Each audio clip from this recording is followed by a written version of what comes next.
I have spent the week in Davos, Switzerland at the World Economic Forum. So before my editor gets out like a heavily edited version of my vlog here and my time on my last night here, as it's very late and I'm pretty hungry. I've been on calls and doing a lot of work because with Eastern Standard Time to like Central European Time, it means that at night basically was the only time I could do calls and get on the phone with some people.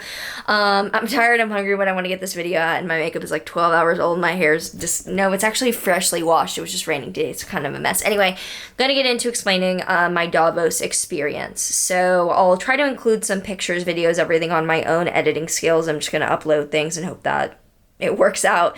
I've been here for 1 week, so I feel like I have a good gauge on what the World Economic Forum experience has been. And to reiterate for those of you who don't understand, which, I mean, why would anyone know, really? The videos that you see coming out of the board and the World Economic Forum meetings that are pretty ridiculous with comments around the Great Reset or compliance and like a recalibration of free speech apparently came out as well.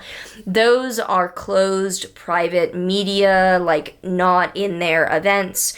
You cannot get in there unless you are a forum member or a +1 or someone who is very closely vetted and let in. The people in Davos, the Davosors or whatever you want to call them, they are not in those events, nor are they associated with the forum. There is a large difference between the person in the room at the forum meetings versus the attendee of just being in Davos during this time of year. It's similar to how for Bitcoin Miami conferences, there's the few hundred people, maybe thousands, that actually go to the conference itself, wake up at 9 a.m., attend the talks, attend the speeches, go to those informative things. Most of the tens of thousands of people in Miami during these times are there to party, network, see their friends, and go to events or represent their company as some of them. So there's a big difference here in that the scale is smaller and it's much more serious. However, the similar principle applies where the small people that are actually, you know, Klaus and Klaus affiliated are in the room. Otherwise, it's the companies here that bring their professionals, their execs, the people working for them and staff. You're networking, you're at events, but it is much more serious than a crypto conference. You know, you don't see people really like dressed up here in anything that weird. It is all men in suits. It's literally 3/4 men in suits. The other 10% might be like a non-white guy in a suit, and then there's maybe 5% women. I don't feel that weird because in finance it's normally skewed that way.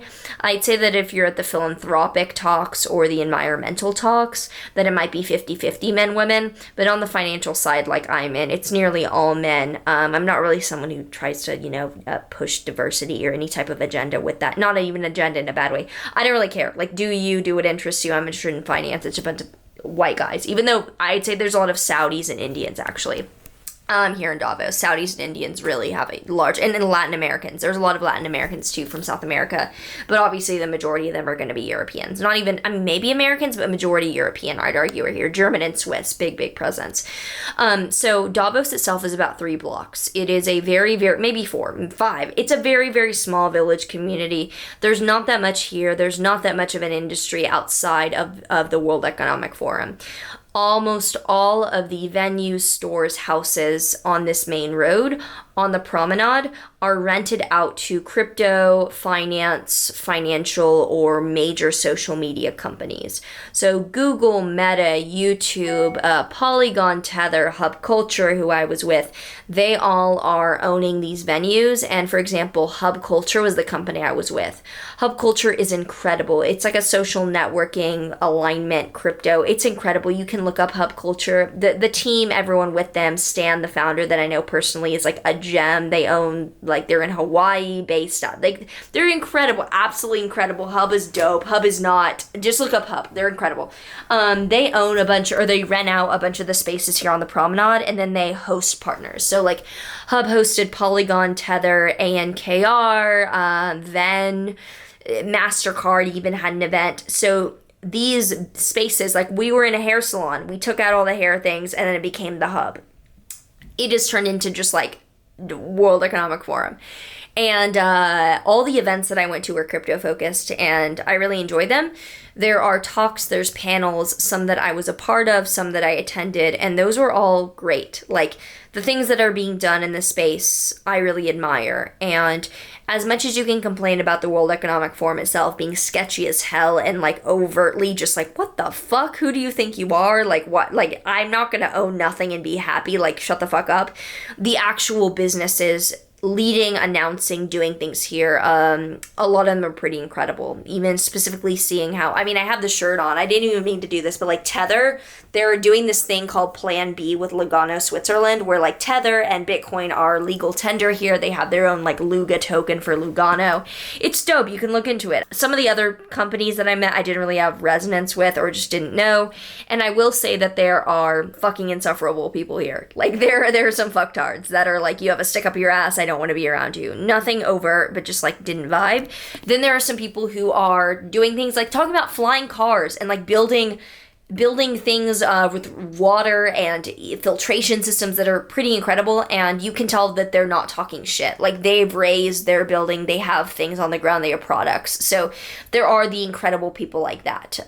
They're both extremes. And with my Libra moon, you all know me, I don't pander to either side. I'll fucking upset everyone and be this weird middle ground that's not even a centrist, but has weird elements of both, where the energetic extremes are in Davos. They're not all good, they're not all bad Illuminati, they're not all good-hearted changing the world, and they're not all lizard people. I didn't meet a single person where I'm like, ooh, they're occult voodoo. No, like, maybe the board has some weird shit up their ass, but like the average person here for finance, no, they're not some weird cabal. They're like mid-wits to high IQ generally. There's not really low IQ here, I'd say.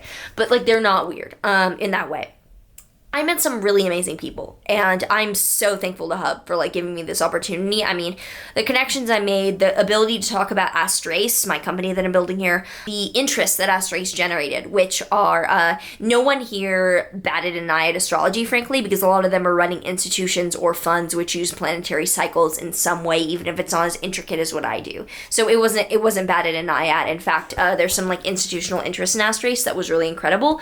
But I'd say that a lot of the people like online that are just complaining about Davos don't know what the hell they're talking about, and also I'm on your side for being like, what the hell is the actual forum doing? So there is a big divide there with the people on the street here versus the forum and buildings locked away. It's just a gathering here, and it was kind of creepy. Like, it's a creepy environment with the clouds are super low. Like, this is the tallest city in Europe, or highest city in Europe technically, so literally on the peak of the clouds. Like, when it's a cloudy day, you can be in a building and have clouds by you in a 2-story building or something like that. So the overall gist of Davos was like highly ironic, and I had friends that left immediately the day that they got here because they could not energetically take the, I don't want to say toxicity because that's a BS word nowadays, but the darkness that can reside here with just knowing that, what the hell, like, this is icky in a weird way of the conglomeration of interest, but also the beauty of meeting people who are using their change for good and are actually change makers. Like, I was having this discussion today with some government officials from Switzerland who were here, from Lugano, and my good friend who, like Josh, he's in so many of my stories, and one of my best friends, Josh, I'm going to Berlin with them after this. We were like, we want change makers. Fuck the people here who just talk shit and don't get anything done. We want change makers. We're on the ground, like, busting our asses to actually build things and change. We're talking about this because that's what really inspires me here, and the good things that I met here and the people that I've seen. And there were some cringe things. Like, there's Saudi ads everywhere talking about tourism post-pandemic with vaccinations, and it's like, stop. Even though I love the Saudi Minister of Finance that talked, that was the highlight of, like, my trip, was like hearing the Saudi Minister of Finance talk. That was dope. Like, you had a lot of cool things to say. And the Saudi food was the best. The Saudi cafes had the best food, hands down. You guys know I love the Middle East and, like, vibe with that area, so that was cool. There was some weirdness with, like, Meta had people walking around with VR headsets. We're in the middle of the Alps, and Meta had people walking around in VR headsets. There was a Russian war crimes house that had literally nothing in it besides pictures of war victims and a video of Zelensky, and it was the size of this room. A huge house. The only exhibit was the size of this room, which is Davos. It's like a big house, like Russian war crimes. You go in, it's like nothing, and a little bit emotional. Like, you could tell it was trying to get your emotions. Not that that's a bad thing, but there was an agenda you could see, because there's no U.S. war crimes house. There was a Ukraine house, which had like sad music playing during a panel and not that much there. There was nothing in it besides a panel. Again, huge house. Actually, they had it in a casino. They had the Ukraine house in a casino, which was like, okay, whatever. Obviously, I'm not commenting on like the war or anything like that. I'm just saying like the agenda was a little, like, you could see clear. Because I mean, you know that these people are profiting off of a war, a proxy war. So that's that. Anything else that was really notable? The parties were, as usual with finance and crypto, like all guys and kind of cringe and just funny. But I mean, I saw a lot of my friends there and people that I knew, and it was good seeing, like, for me, a lot of people recognize me, and so it's a lot of pictures, a lot of saying hi, people saying what they know about astrology, wanting to talk to me about crypto or anything. So I enjoy that. I'm not someone who pretends to be bothered when people come up to me. Come up to me and say hi. Like, I love meeting everyone and seeing that. My overall, sorry, choking on myself. My overall Davos thoughts are, it can be icky as hell, especially if you're energetically sensitive. If you're kind of just a rock, robot, weird badass, like I can more resonate with than being a sensitive little butterfly, you'll probably enjoy the energetic extremes you get to witness. You'll get to meet people that either you really admire or really can't stand, but you're really happy to have met them and realize that. And you will see the pinnacle of where money is going in a way. Like, if someone is sponsoring somebody who are wanting to show up at Davos, they are someone. Whether there's someone you really do not want to be around or there's someone you really, really admire. It's not all one-sided. It really depends. And I will definitely be coming back 100,000%. I, in fact, want to bring, like, Astrace here. When Astrace is on Davos, like, that'll be a cool moment, because 100% will. 100% will. And that's what really excites me. And I'm trying to think about if there's anything that I left out, or if I, like, didn't say anything important. But I'm very thankful for my experience. Again, it's icky, but I think a lot of the people who come here don't realize how icky it is, because either they're with a company and they're just like coming, or they are part of the ick, so they don't fully realize it. But there are those people here, those of us like me maybe, who are like, there are, and I'm not saying like in a way to fill words, I'm literally saying like to explain something similar to, so you can fuck off in the comments saying I say like a lot. Anyway, it has been an incredible experience for what I would have to call networking, even if for me that's very intentional and very aligned. I'm not out here just trying to meet people and get business cards. Fuck that. I don't care. Like, it's me. I don't need your business card. I'm not even going out at night. I'm not doing any night events because I don't want to meet people at a bar or whatever. I'm out at 8, 9 p.m. so I can work and get on calls and do my thing. But it is extremely energetically fulfilling, because I feel like this has changed my life with the people and the connections that will support Astrace most likely, and who I met. So I'm very thankful. I do want to reiterate that there's some weirdness, especially the billboards of Klaus Schwab quotes all over, like, come on. And there's this planetary upgrade piazza, like Davos is a verb thing that's like, stop. But I was very appreciative of the Saudi food and the Saudi experiences. That was cute. I love the friends and the people at Hub that were here. Like, everyone, they are super aligned. I will say it's weird, it's dystopian, and someone claimed it was Burning Man for the elites. Oh, also, I did want to touch on the police gave me a hard time a little bit when I got here. The police did notice me, recognize me, ask why I was there, and said, be careful with the camera. I was like, okay. And I just, like, literally, they were creating a circle around me. Honestly, the policemen are really hot. Like people were noticing this. Like, the policemen are really hot. So they were like, why are you here? And they were, like, so pretty. And I was like, I'm like, just get out of my way. Even though you're hot, like, get out of my way. And I just kind of, they left me alone because it was kind of like, ooh, girl, like, and they didn't really do anything to me, but they did detain Jack Posobiec. You can look into this yourself, but he's a journalist, and, like, he's a commentator I really, really admire, actually, and he's conservative, he is alternative, and I really firmly, like, admire his work. And when he was detained at the grocery store I went to literally that day, hours after I went there, 2 seconds away from here, because it's all very small, detained there, and no apologies. They were like, get out. So clearly they have an agenda, but they want to open it up to, like, a couple alternative people to look like they're welcoming. Like, they let me in a way where it's not like I had a ticket or anything to anywhere, but they let me in security-wise to the area. They guarded Davos.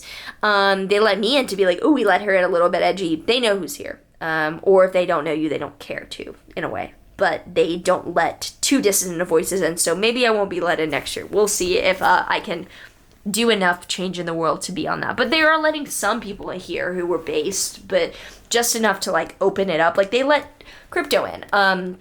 But that's my TLDR of all this. So if you get the chance to go, I recommend going. You can always leave. You know what I mean? But I will say it's weird. It's weird, and I'm ready to go to Berlin tomorrow and go to Berghain for the first time. I'm going tomorrow, so we'll see that. But yeah, gonna edit this on the train to Zurich tomorrow, actually, and upload all the pictures and videos and things. Oh god, this makeup is so old. This is like 14-hour-old makeup, even though it looks kind of good. I don't know. I don't have time for this. Shout out to Tether and their Plan B. I'm not sponsored or anything, but it was just a cool experience seeing the team behind the stable coin that I'm holding most of my funds in currently. So we'll see you guys in the next video. We'll see you guys in the vlog about this where I show all of this, and yeah, take care.